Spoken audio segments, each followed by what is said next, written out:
அந்த அந்த ஷிப் வந்து ஒரு இடத்துல இருந்து இன்னொரு இடத்துக்கு போய் திருப்பி அங்கேருந்து இன்னொரு இடத்துக்கு போகும். அந்த டிராவல் தான், அது நிக்கவே நிக்காது, ஒரு ஒரு இடத்துல நிக்கும்.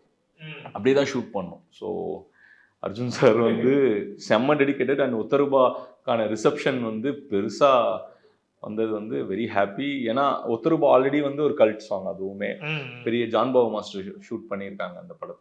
அதையும் நம்ம வந்து ஷுட் நாட் கெடுத்துடக்கூடாதுன்னு சொல்லி, அது ரொம்ப மிஸ்யூஸ் பண்ணக்கூடாதுன்னு சொல்லி, அதை ரொம்ப ஸ்பெசிஃபிக்காக அந்த மூமெண்ட்ஸ் ரொம்ப கஷ்டம். ஒரு மாதிரி ஜாக்சன் ஸ்டைலில் பண்ணியிருப்பாரு, நல்லா பாருங்க.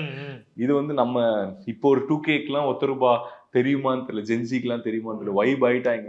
ஸோ அதுக்கேற்ற மாதிரி அந்த மூவ்ஸ் ப்ளஸ் ரீல்ஸ் எல்லாம் பண்றது வந்து வெரி ஹாப்பி. ஓகே, சூப்பருங்க. ஸோ இந்த மாதிரி நிறைய ரெஃபரன்சஸ் அங்கங்கே இருக்கிற சாங்ஸ் பண்ணியிருக்கீங்க. பட் அண்ட் ஆல்சோ வந்து ஒரு இடையில வந்து நிறைய ஒரு ஃபோட்டோஸ் ப்ரொமோஷனலாக வந்து ரிலீஸ் ஆகிட்டு இருந்தது. ப்ரொமோ பண்ணுறதுக்காக. இப்போ ஒரு வந்து த்ரிஷா அவர்களோட ஒரு டான்ஸ் ஆடுற மாதிரி ஏகே இருப்பார். பட் நாங்கள் அவங்களோடவும் எதிர்பார்த்தோம் இவங்க 2 பேருக்கு ஒரு டான்ஸ் இருக்கும் அப்படின்ட்டு. பட் அது மேபி டெலிட் ஆகிடுச்சா படத்தில்? அது டியூரேஷனுக்காக. அது வந்து சாங்கா? அது சாங், அது சாங்ல தான் வரும். அது வந்து டியூரேஷன்னால இட் ஹாஸ்